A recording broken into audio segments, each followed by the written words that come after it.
Dans cet épisode, on va analyser en détail l'électronique du portefeuille de crypto-monnaie Ledger Nano S pour voir ce qu'elle vaut vraiment, en particulier autour de son cryptoprocesseur qui est là pour garantir la sécurisation des données.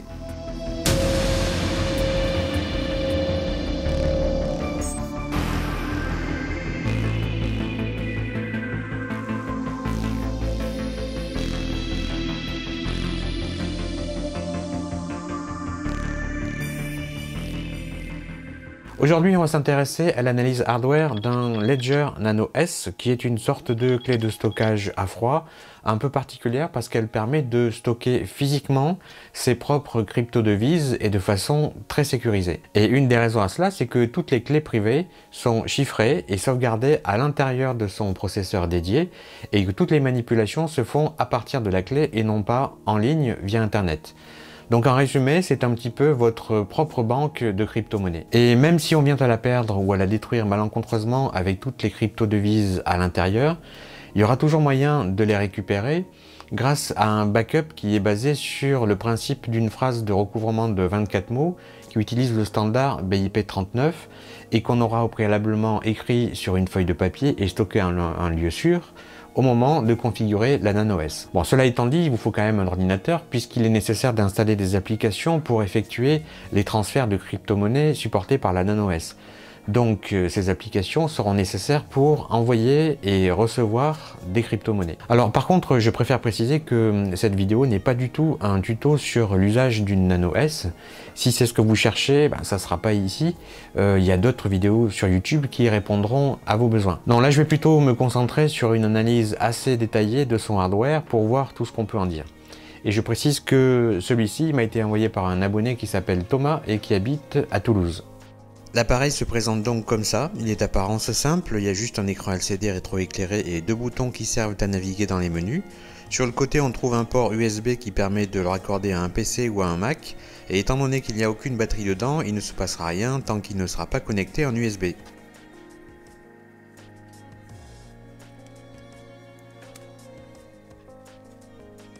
Voilà, bon, la première mise sous tension, il faut le configurer, mais comme je le disais, c'est pas l'objet de cette vidéo. À l'arrière, il n'y a aucune vis, c'est juste un cache clipsé qui devrait se retirer facilement et pour ça, il faut d'abord commencer par retirer cette partie en métal.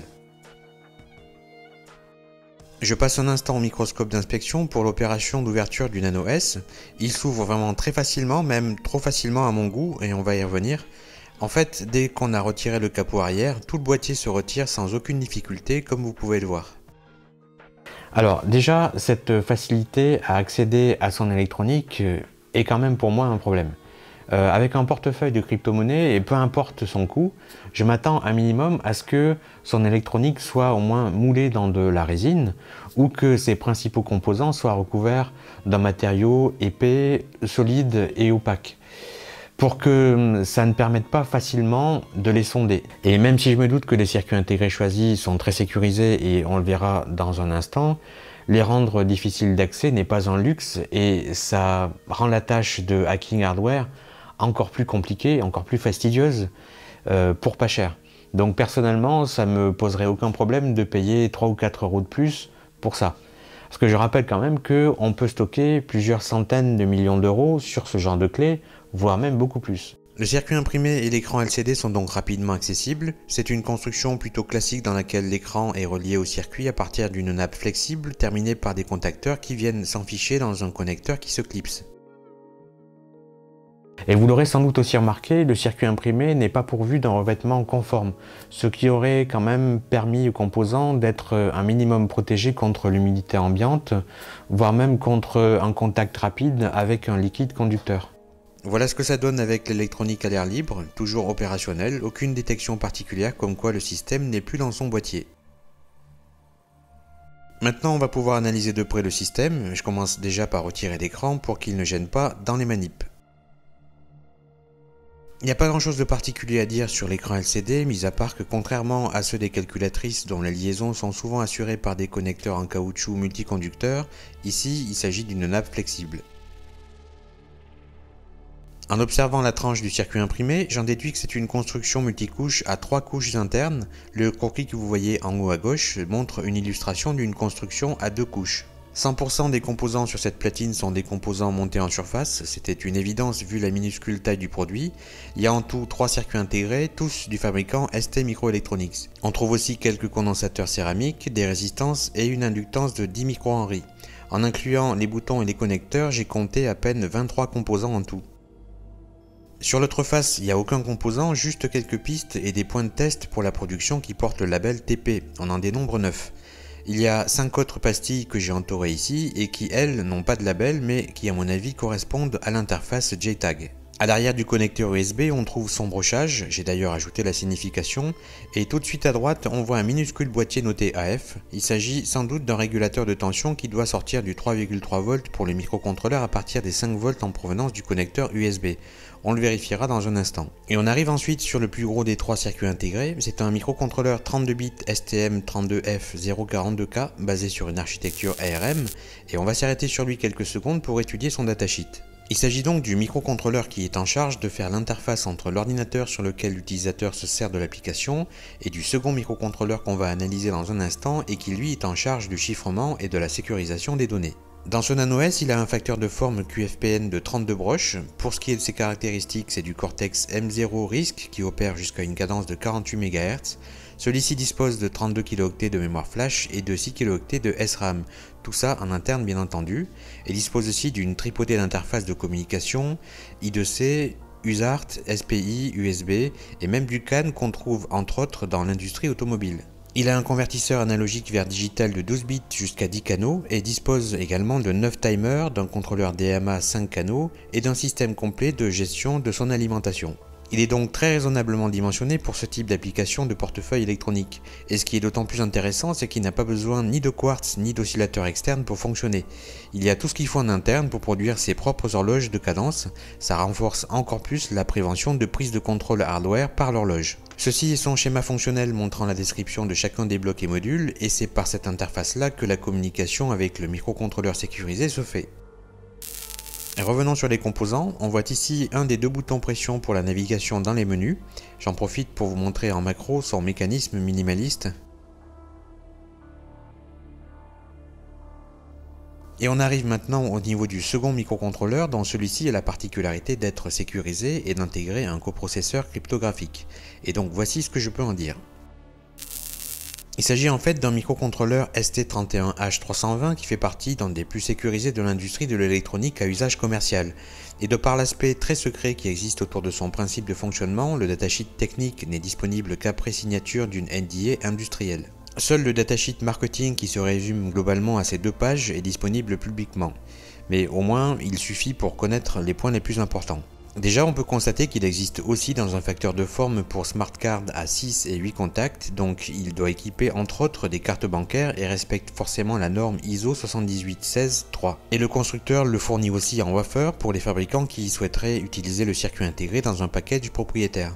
Son CPU est un ARM Secure Core RISC de 32 bits conçu à partir d'un cœur Cortex M0 auquel il a été ajouté un bon paquet de fonctionnalités pour la sécurisation des données et la prévention d'attaques. Il peut être cadencé jusqu'à 28 MHz et le modèle embarqué dans le NanoS dispose de 320 kilo-octets de mémoire flash, ce qui est le maximum pour ce composant. En termes de sécurité, il intègre plusieurs accélérateurs hardware dédiés aux fonctions cryptographiques avancées. On a les classiques Algo AES 128, 192 et 256, mais aussi un accélérateur EDES+, compatible avec la norme de sécurité triple DES à 3 clés. Et enfin, un cryptoprocesseur Nescrypt supportant un algorithme de clé publique avec opération native jusqu'à une longueur de 4096 bits, ce qui est assez énorme. Et on peut aussi noter que ce modèle a une protection renforcée de décharge électrostatique qui grimpe à 5000 volts. Se trouve juste devant lui le connecteur à 12 broches qui vient accueillir la nappe flexible de l'écran LCD. On voit ici l'arrière avec la petite languette qui sert à coincer la nappe. Et la dernière partie du circuit regroupe le second bouton ici, plusieurs composants passifs montés en surface, et surtout le troisième circuit intégré qui est un convertisseur boost ST8R00 dont voici le schéma de principe, et qui est entre autres là pour obtenir la tension nécessaire pour alimenter l'écran puisqu'il peut atteindre 12 volts pour 1 ampère. Et je vous montre là une vue de profil de l'inductance de 10 microhenry qui se trouve juste à ses côtés. Et puisqu'on est dans les plans macro, voici un petit shot d'un condensateur céramique avec à ses côtés une résistance. Je suppose que vous ne serez pas surpris de savoir que ces composants avoisinent à peine le millimètre de long. Alors je vais procéder rapidement à des mesures pour vérifier quelques tensions et pour ça je vais utiliser un oscilloscope portatif parce que le microscope d'observation à partir duquel je fais ces images n'est pas sur le même banc de travail que celui avec les appareils de mesure. Au niveau du minuscule régulateur de tension, on a bien les 5 volts en entrée. Et si je regarde ce qui en sort, on a du 3,3 volts, donc ça c'est pour alimenter le microcontrôleur STM32 comme on le constate là.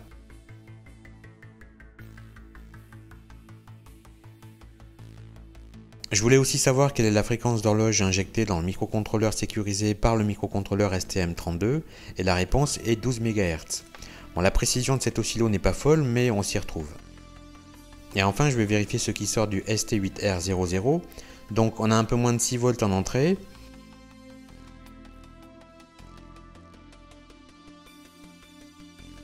Et un peu moins de 10 volts en sortie.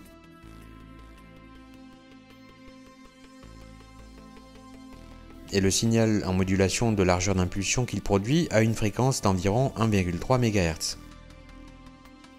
Et voici un schéma simplifié que j'ai déduit rapidement après avoir fait ces quelques mesures et qui donne une vue d'ensemble de mon interprétation des interactions entre les principaux composants du Nano S. Et pour conclure ce chapitre, on va revenir un instant sur le microcontrôleur sécurisé ST31H, qui fait qu'à lui tout seul, le Ledger Nano S est un produit qui rassure les paranoïaques de la sécurisation de données. En effet, si on regarde du côté d'un de ses concurrents, le Trésor, d'une part, il est proposé en open source, bon ça, c'est pas forcément négatif. Par contre, il ne dispose pas d'un cryptoprocesseur, juste d'un classique microcontrôleur STM32F205, ce qui signifie que toute la sécurisation se passe au niveau de l'architecture logicielle. Et paradoxalement, je pense que la faille potentielle d'un Nano S ne réside pas nécessairement dans son électronique, mais plutôt dans le fait qu'il faut écrire une séquence de 24 mots sur une feuille de papier qu'il faut ensuite mettre en lieu sûr pour espérer récupérer les cryptodevises en cas de problème. Ou alors, il faut parfaitement mémoriser cette séquence de mots sans aucun droit à l'erreur, sinon c'est foutu.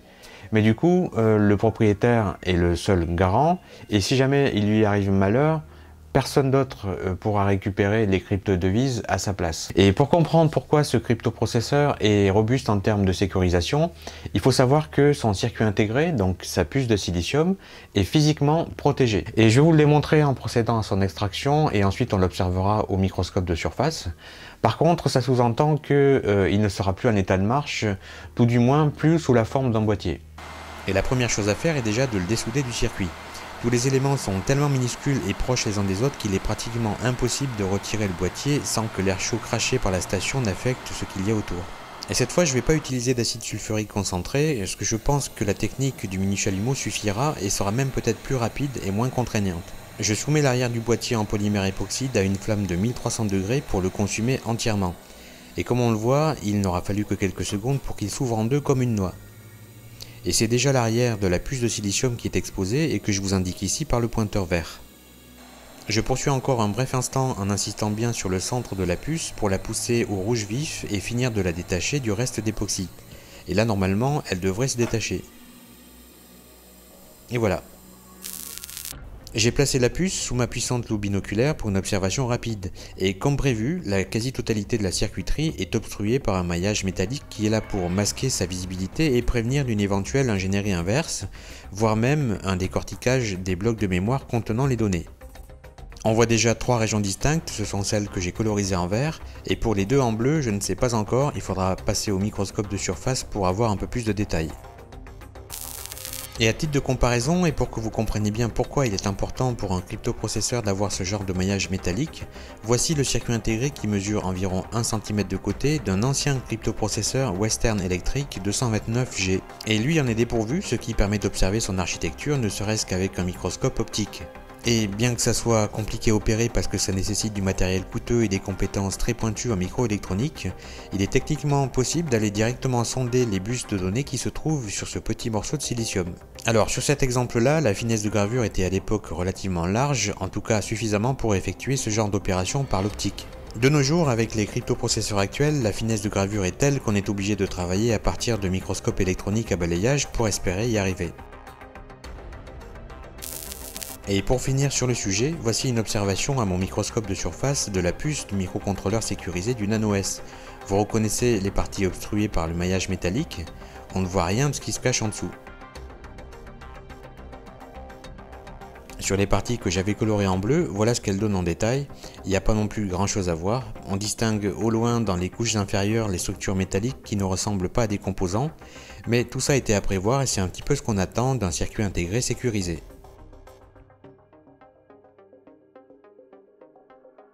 Alors, en résumé, ceux qui sont un peu portés sur les crypto-devises et qui souhaitent stocker leurs biens physiquement plutôt que dans le cloud, un portefeuille de crypto-monnaie est la solution et ce Ledger Nano S est, semble-t-il, un bon choix à un prix très raisonnable. En termes de qualité de fabrication, l'électronique est plutôt bonne, mis à part le fait qu'elle est complètement exposée dans un boîtier qui, lui, par contre, fait un peu cheap.